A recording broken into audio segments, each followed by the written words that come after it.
بسم اللہ الرحمن الرحیم۔ السلام علیکم ورحمۃ اللہ وبرکاتہ۔ حضرت محمد مصطفیٰ صلی اللہ علیہ وآلہ وسلم نے فرمایا، جب بھی مومن کسی پریشانی، بیماری، رنج و ملال، تکلیف اور غم میں مبتلا ہوتا ہے، یہاں تک کہ اسے کانٹا بھی چبھتا ہے، تو اس کے بدلے میں اللہ تعالیٰ اس کے گناہ معاف کر دیتا ہے۔ ایک صحابی نے عرض کیا، یا رسول اللہ صلی اللہ علیہ وآلہ وسلم، نیکیوں کی قسمیں تو بہت ہیں اور میں ان سب کو انجام دینے کی استطاعت نہیں رکھتا، لہٰذا مجھے ایسی چیز بتا دیجیے جسے گرہ سے باندھ لوں، اور زیادہ باتیں نہ بتائیے گا کیونکہ میں بھول جاؤں گا۔ آن حضرت صلی اللہ علیہ وآلہ وسلم نے اس کے جواب میں فرمایا، تمہاری زبان اللہ تعالیٰ کے ذکر سے تر رہا کرے۔ حضور اکرم صلی اللہ علیہ وآلہ وسلم نے فرمایا، دنیا 4 شخصوں کے لیے ہے، ان میں سے ایک وہ بندہ ہے کہ اللہ تعالیٰ نے اس کو مال بھی دیا اور دین کی وقفیت بھی دی، سو وہ اس میں اپنے رب سے ڈرتا ہے اور اپنے رشتہ داروں سے سلوک کرتا ہے، اور اس میں اللہ تعالیٰ کے لیے اس کے حقوق پر عمل کرتا ہے،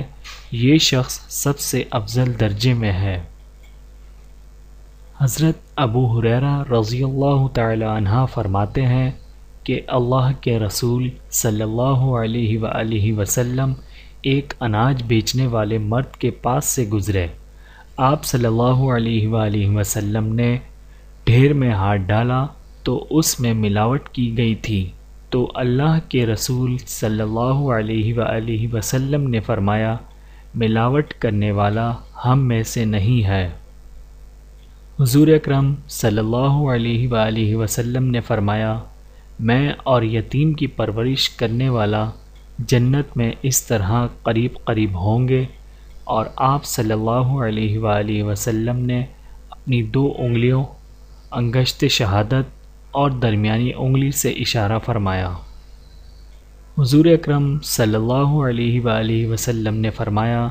لوگوں کی ایک جماعت جن کا لقب جہنمی ہوگا، حضرت محمد مصطفیٰ صلی اللہ علیہ وآلہ وسلم کی شفاعت پر یہ لوگ دوزخ سے نکل کر جنت میں داخل ہوں گے۔ حضور اکرم صلی اللہ علیہ وآلہ وسلم نے فرمایا، بلا شبہ اللہ تعالی ہر نگران سے اس کی ذمہ داری میں دی ہوئی چیزوں کے بارے میں پوچھیں گے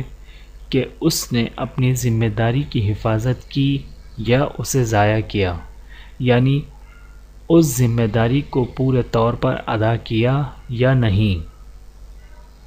نبی کریم صلی اللہ علیہ وآلہ وسلم نے فرمایا، ہر بیماری کی دوا ہے، جب وہ دوا بیماری پر پہنچتی ہے تو اللہ تعالیٰ کے حکم سے شفا ہو جاتی ہے۔ حضرت ابو ہریرہ رضی اللہ تعالی عنہ فرماتے ہیں کہ رسول اللہ صلی اللہ علیہ وآلہ وسلم یہ دعا مانگا کرتے تھے، اے اللہ، جو علم آپ نے مجھے عطا فرمایا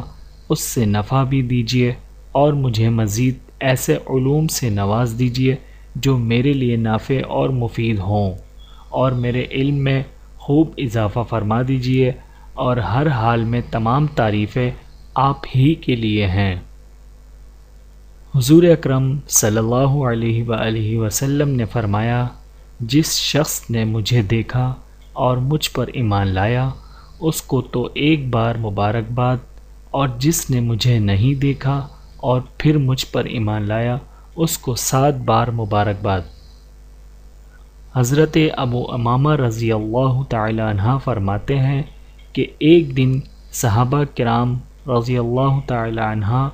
نے رسول اللہ صلی اللہ علیہ وآلہ وسلم کے سامنے دنیا کا تذکرہ کیا، تو آپ صلی اللہ علیہ وآلہ وسلم نے ارشاد فرمایا، غور سے سنو، دھیان سے سنو، یقیناً سادگی ایمان کا حصہ ہے، یقیناً سادگی ایمان کا حصہ ہے۔